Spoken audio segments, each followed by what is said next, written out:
नमस्कार। टुडे समाचार में अपने सब गोटे के स्वागत है। हम सपना समाचार शुरू करी। राजर्षि विश्वविद्यालय कैंपस के विद्यार्थी सब द्वारा देववा आ निधि के पुतला दहन कैल गेल मुख्य प्रशंसा। राजर्षि जनक विश्वविद्यालय केंद्रीय कैंपस जनकपुर धाम के विद्यार्थी सब पूर्व प्रधानमंत्री नेपाली कांग्रेस के सभापति शेर बहादुर देउवा के पुतला दहन केलक अछि। नेपाली कांग्रेस के भातृ संगठन नेपाल विद्यार्थी संघ आयोजना कर लागल जय नेपाल कप क्रिकेट प्रतियोगिता में राजर्षि जनक विश्वविद्यालय टीम के नाम समावेश कैल गेलो पर अंतिम समय में आबि क हटा देने कहत विद्यार्थी सब पूर्व प्रधानमंत्री देउवा आ कांग्रेस नेता विमलेन्द्र निधि के पुतला दहन केलक अछि। अखिल क्रांतिकारी के केंद्रीय सदस्य श्याम शाह के नेतृत्व में विद्यार्थी सब जनकपुर धाम के रमानंद चौक में नेवी संघ विरुद्ध नाराबाजी करत नेता दय के पुतला दहन केने अछि। आयोजक शुरू में राजर्षि जनक विश्वविद्यालय के समेत सहभागी कराब जानकारी देलो पर बाद में आबि कर नाम हटा देने बाद विद्यार्थी सब आंदोलित भेल। विद्यार्थी नेता शाह जानकारी देलेन ओ शनि दिन भिनसर धरि खेल तालिका में राजर्षि जनक विश्वविद्यालय के नाम समावेश रहलो पर अंतिम समय में आबि कर नाम हटेने आरोप लगौलेन। नेपाल विद्यार्थी संघ के आग्रह में राजर्षि जनक विश्वविद्यालय प्रशिक्षक नियुक्ति करबाक साथे खेल सामग्री समेत खरीद क टोली पठाव अंतिम तैयारी में रहल अवस्था में खेल तालिका से नाम हटल बाद नेवी संघ विरुद्ध आंदोलन कर पड़ल विद्यार्थी नेता शाह जानकारी देलेन। सोम दिन कीर्तिपुर स्थित त्रिवी मैदान में शुरू होव लागल प्रतियोगिता में 3 टा देश के 8 टा विश्वविद्यालय के टोली सहभागी होव लागल अछि। समूह ए त्रिभुवन विश्वविद्यालय, ढाका विश्वविद्यालय, पूर्वांचल विश्वविद्यालय आ बाबा साहेब भीमराव अंबेडकर विश्वविद्यालय बिहार रहल अछि। एहना समूह बी में काठमांडू विश्वविद्यालय, लखनऊ विश्वविद्यालय, दिल्ली विश्वविद्यालय आ मध्य पश्चिम विश्वविद्यालय रहल अछि। त सोम दिन दोपहर 12:15 बजे से होब उद्घाटन खेल में त्रिभुवन विश्वविद्यालय आ बिहार बीच खेल भ रहल अछि। 9 दिन धरि चले वाला प्रतियोगिता में जलवायु परिवर्तन के मुद्दा के समेत प्रवर्धन आ ग्रास रूट क्रिकेट के विकासक लेल आयोजना कर लागल संघ द्वारा जानकारी कराओल गेल अछि। प्रतियोगिता के विजेता के 15 लाख रुपया आ उप विजेता के 10 लाख रुपया प्रदान किया जाए। संगे उत्कृष्ट खिलाड़ी सबके अन्य पुरस्कार के राशि में 5 लाख खर्च सहित कुल पुरस्कार राशि 30 लाख रुपया रहल अछि। धनुषा के जनकपुर उपमहानगर पालिका वार्ड नंबर 23 में 3 गोटे सवार भारतीय मोटरसाइकिल के टक्कर से स्कूटर में सवार 1 गोटे महिला की मृत्यु भेल अछि। संगे अइ में अन्य 4 गोटे घायल सेहो भेल छनि। जनकपुर जलेसर सड़क खंड में बीतल साँझ 5 बजे जलेसर से 0 माइल दिस आबि रहल BR06 DJ 2632 नंबर के भारतीय नंबर के मोटरसाइकिल J12 पर 6038 नंबर के स्कूटर के पछाड़ी से टक्कर देने सल। टक्कर से स्कूटर में सवार मोहतरी के पिपरा गांव पालिका 5 निवासी 60 वर्षक राजमणि देवी के मृत्यु भेल। जिला ट्रैफिक प्रहरी कार्यालय धनुषा जानकारी करौने अछि। टक्कर से गंभीर घायल रहल हिनकर विराटनगर के नोबेल अस्पताल में इलाज के क्रम में आई भिनसर 3 बजे मृत्यु भेल प्रहरी जानकारी देने अछि।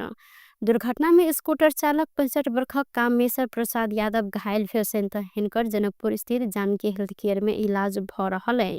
अहिना मोटरसाइकिल चालक सहित अइ में सवार 3 गोटे सामान्य घायल भेल अछि। भारत के जिला सीतामढ़ी ददरी रहनिहार 29 वर्षक संजीत शाह, चालक के कन्या 24 वर्षक रूबी शाह आ मोटरसाइकिल में सवार जनकपुर महानगर पालिका 4 रहनिहार कृपाल शाह के बेटा 16 वर्षक सुशांत शाह सामान्य घायल भेल अछि। हिनकर सबके प्रादेशिक अस्पताल जनकपुर में इलाज भ रहल आ घटना विषय में थप अनुसंधान अखन भ रहल जिला प्रहरी कार्यालय धनुषा जानकारी देने अछि। मधेश सरकार मधेश आंदोलन के शहीद सभक स्मरण में आज सम्मान में वृक्षारोपण कार्यक्रम संपन्न केने अछि। बलिदानी दिवस के अवसर में मधेश के गृह संचार तथा कानून मंत्रालय के आयोजना में मधेश भवन परिसर भीतर वृक्षारोपण कार्यक्रम संपन्न किया गेलै। शहीद सब प्रति सम्मान प्रकट करत आ शहीद सबके बलिदानी के प्रचार प्रसार कर उद्देश्य के साथ वृक्षारोपण कार्यक्रम किया गेल। गृह संचार तथा कानून मंत्री राजकुमार लेखी जानकारी दिलैथ। हामीले माघ 5 गते बलिदानी दिवस को सन्दर्भमा शहीद दिवसको सन्दर्भमा हामी निरन्तर 3-4 दिनदेखि विभिन्न कार्यक्रम हामीले आयोजना गर्दै आएका छौँ। आज माघ 6 गते बिहान 7 बजे मधेस भवन परिसरमा शहीदहरूप्रति सम्मान व्यक्त गर्दै शहीदहरूको चिर शान्तिको कामना गर्दै र यो मधेस भवन परिसरलाई पनि स्वच्छ हराभरा सफा बनाउनका निम्ति सिङ्गो मधेस प्रदेशबाट हामीले एउटा सन्देश जान सकोस् भनेर वृक्षारोपण कार्यक्रम शहीदको सम्मानमा, शहीद परिवारको सम्मानमा, घाइते योद्धाहरूको सम्मानमा वृक्षारोपण कार्यक्रम गरेका छौँ। आज 25 वटा बिरुवा हामीले रोपेका छौँ, वृक्षारोपण गरेका छौँ र यो कार्यक्रमको थालनी प्रदेश सरकारको गृह सञ्चार तथा कानुन मन्त्रालयको आयोजनामा हामीले सम्पन्न गरेका छौँ।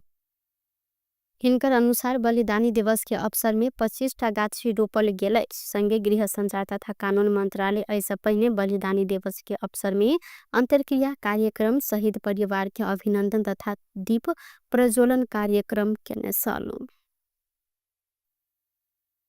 वर्षा प्रहरी बड़का परिणाम में गांजा बरामद केलक। गांजा सहित ट्रक चालक के समेत प्रहरी नियंत्रण में लेने। प्रहरी बरामद कयल गेल गांजा के परिणाम आ नियंत्रण में लेल गेल व्यक्ति के नाम अखन सार्वजनिक नहीं केलक। मुदा स्रोत के अनुसार वीरगंज महानगर पालिका क्षेत्र से करीब 195 किलो गांजा बरामद भेल बताओ गेल।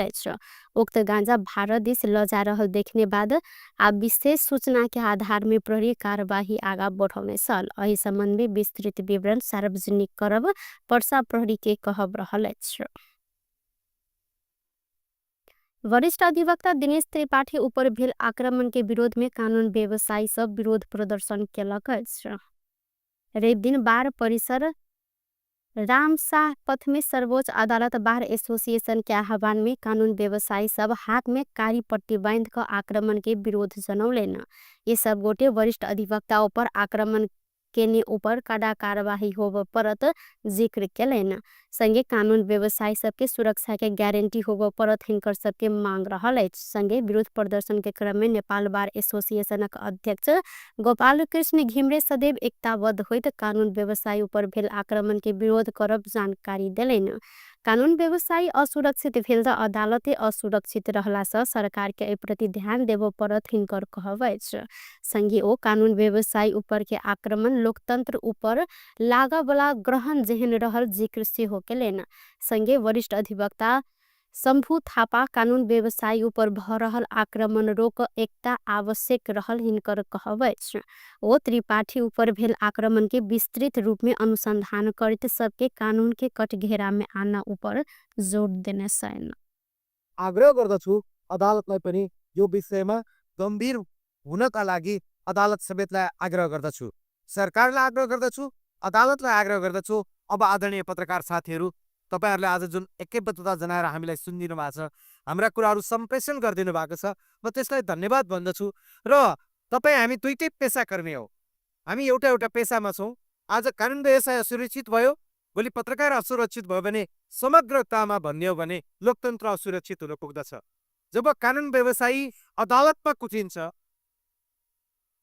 पत्रकार रिपोर्टिङ गर्दा गर्दै कुटिन्छ, यस्तो अवस्था भनेको लोकतन्त्रमा लाग्न खोजेको ग्रहण हो भन्ने रूपमा हामी बुझ्दछ। तपाईको व्यवसायको क्रममा जुन घात प्रतिघात हुन्छ त्यसको लागि भइरहेका त्यस्ता क्रियाहरूलाई समाप्त गर्नको लागि एकता बरकरार रहनु पर्दछ र त्यो एकता सधैँभरि आवश्यक छ भन्दै फेरि पनि यो जति पनि अनुसन्धान भइरहेको छ यो एकजनाको मात्रै हो कि त्यसमा अन्य व्यक्तिहरूको पनि सहयोग छ भन्ने कुरा अझ चाहिँ के भनेदेखि अनुसन्धान हुन जरुरी छ। र हरेक अभियुक्तहरू, अहिले अभियुक्त नै हामीहरू भन्छौँ, हरेक अभियुक्तहरू यो अहिना वरिष्ठ अधिवक्ता दिनेश त्रिपाठी न्यायिक प्रक्रिया के अभिन्न अंग के रूप में रहल कानून व्यवसायी ऊपर के आक्रमण उचित नहीं भेल जिक्र केलेन। ओ उक्त घटना के जिम्मेवारी राजसपा के लेब परत आ दोषी ऊपर कार्यवाही मांग केलेन। अपने बहस क घुर रहल समय अपना ऊपर भौतिक आक्रमण भेल हिनकर कहब अछि। समग्र न्यायिक प्रक्रियामाथिको आक्रमण त्यो भनेको न्यायको पवित्रतामाथिको आत्मा हो। म एउटा व्यक्ति के पनि होइन, तर म एउटा यी सिचुएसनलाई प्रतिनिधित्व गर्छु। त्यसको चाहिँ नैतिक र कानुनी जिम्मेवारी दुइटै लिनुपर्छ। त्यो मेरो मान्छे होइन, यो त तपाईँका लागि आएका छन् नि, तपाईँको आह्वानमा आएका छन्। त्यस कारण यो कुरालाई चाहिँ अब बेनिफिट अफ डाउट दिने स्थिति छैन। त्यस कारण यो यथार्थ हो। त्यो कुरालाई किनभने जसले त्यहाँ मान्छेहरूलाई निम्त्याएको छ, बोलाएको छ, उसले चाहिँ जिम्मेवारी दियो। गत बुध दिन काठमाडौँ जिला अदालत में संगठित अपराध आ ठगी मुद्दा में थुनछेक बहस करैत अदालत से बाहर आयल समय वरिष्ठ अधिवक्ता त्रिपाठी ऊपर आक्रमण भेल छल। सशस्त्र प्रहरी बल नेपाल बीओपी तोरी फूल पाँथर बाइट के कारण घरबार परिवार के घर निर्माण करैत हस्तांतरण खेलक अछि। लामटार के एरिया में बाइड भूस्खलन से क्षति रहल अप्रभावित लामेटार बस्ती के 2 गोटे के सशस्त्र बल नेपाल 2 नंबर गुल्म हिम शिखर 5 थर के प्रहरी प्रमुख सिंदिन कृष्ण वेगा आ रामचंद्र वेगा के घर निर्माण करैत हस्तांतरण खेलक अछि। गत जेठ असार दिस मेवा नदी में आयल बाढ़ के कारण लामटार स्थित दुनू गोटे के घर दहलाक बाद अनुपात सहित 15टा चौपाया आ 4टा सुंगुर सहित धनमाल के क्षति भेल छल। सशस्त्र प्रहरी बल बीओपी तोरी फूल दुनू गोटे के नया घर निर्माण करैत हस्तांतरण केने जानकारी करौने अछि। जनकपुर धाम बाजार में हीरो के 2टा नया मोटरसाइकिल लॉन्च भेल अछि।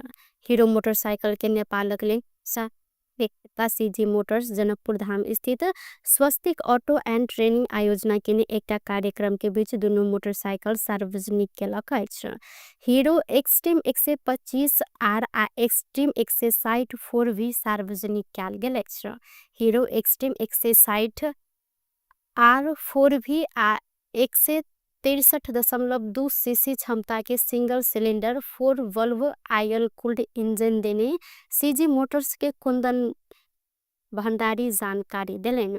ओ केवाईवी के ऑफसाइड डाउन सस्पेंस रहलै त एमे कनेक्टेड फीचर उपलब्ध समित रहल अछि। संगे दोसर मोटरसाइकिल एक्सट्रीम में 125 आर में 125 सीसी क्षमता के सिंगल सिलेंडर एयर कूल्ड सिप्रॉन्ट ईवीटी इंजन रहल भंडारी जानकारी दिलेन। एमे 5 स्पीड के गियर बॉक्स के साथ सिंगल चैनल एबीएस तथा एलईडी लाइट सब समेत उपलब्ध रहल हिनकर कहब अछि। स्वस्तिक ऑटो एंड ट्रेनिंग के प्रोप्राइटर किशन दीक्षित के अध्यक्षता में भेल आई लंच कार्यक्रम में प्रमुख अतिथि जनकपुर धाम उद्योग वाणिज्य संघ के अध्यक्ष सुरेंद्र भंडारी ई जनकपुर धाम के बाजार के चलायमान करैत विश्वास व्यक्त समेत केलैन। कार्यक्रम में सांगीतिक तथा नृत्य सहित के प्रस्तुति समेत राखल गेल छल। बुटवल स्थित सुप्रीम सहकारी के रकम ठगी प्रकरण में अदालत में मुद्दा दायर कयल गेल अछि। जिला सरकारी वकील कार्यालय रूपन्देही जिला अदालत रूपन्देही में रेप दिन मुद्दा दायर केने।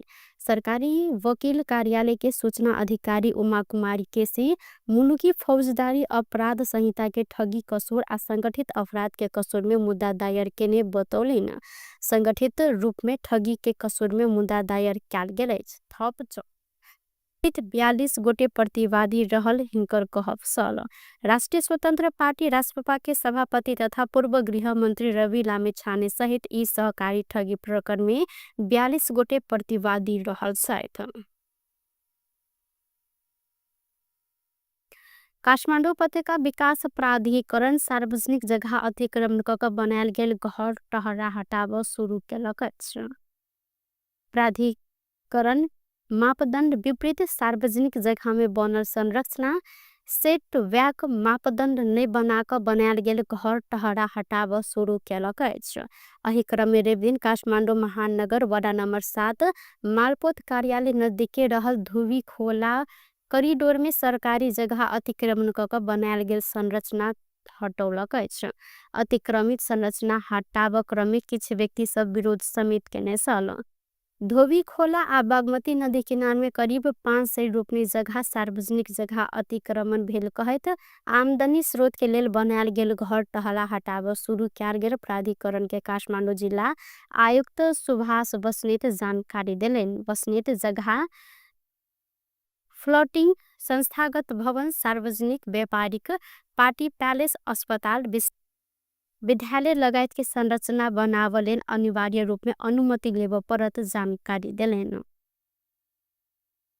नामसारी गर्न नपाउने कानुनी व्यवस्था रहेको यहाँ सबै पत्रकार मित्र साथीहरूलाई म जानकारी टक्राउँछु। हामी सुरुवात गर्न लागेको भनेको सबैभन्दा पहिलो भनेको जुन सार्वजनिक जग्गा अतिक्रमण गरी भवन लगायत अन्य संरचनाहरू बनाई त्यसबाट भाडा असुलले लगायतका आम्दानीका स्रोतहरू बनाएको म जानकारी गराउँदछु।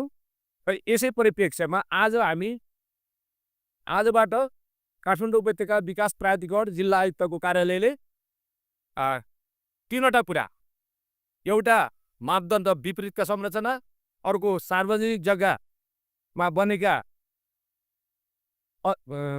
संरचना हटाउने र त्यो सार्वजनिक जग्गालाई सार्वजनिक प्रयोजनमा ल्याउने र तेस्रो भनेको सेटब्याक नपुर्याई बनेका संरचनाहरू भत्काउने।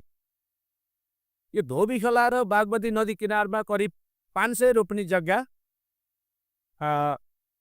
सार्वजनिक जग्गा अतिक्रमण भएको छ र त्यसमध्ये अतिक्रमित संरचनामध्ये यो सुकुम्बासी बस्ती यो राजनीतिक रूपमा समाधान होला, यसमा हामी हात हाल्दैनौँ। र अहिले जुन भाडा प्रयोजनको लागि बनाएका संरचनाहरू व्यक्तिहरूले बनाएका त्यस्ता आम्दानीको स्रोतहरूलाई हामी भत्काएर अगाडि बढ्ने योजनामा छौँ।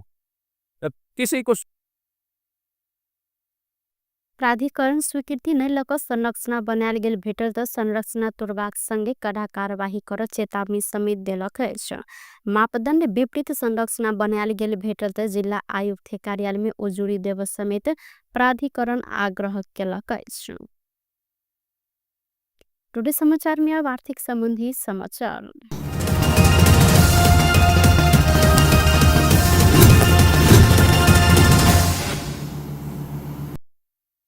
कुछ दिन से लगातार बढ़ल सोन के दाम आइ घटल अछि। नेपाली बाजार में सोन के दाम आइ रवि दिन तोला के 800 रुपया से घटल है।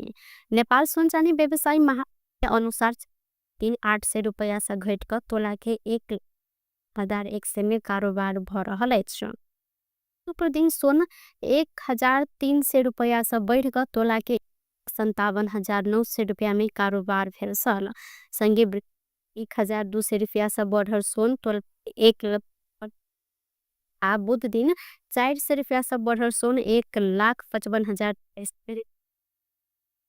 संगे चांदी के दाम आई घटल अछि।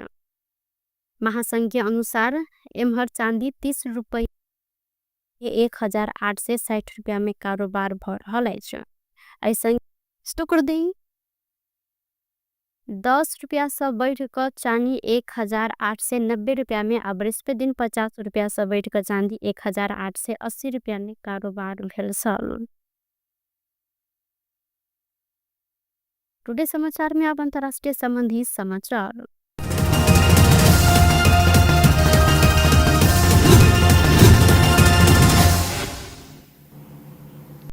भारत के गोवा में पैराग्लाइडिंग के क्रम में दुर्घटना भेल में 2 गोटे की मृत्यु भेल।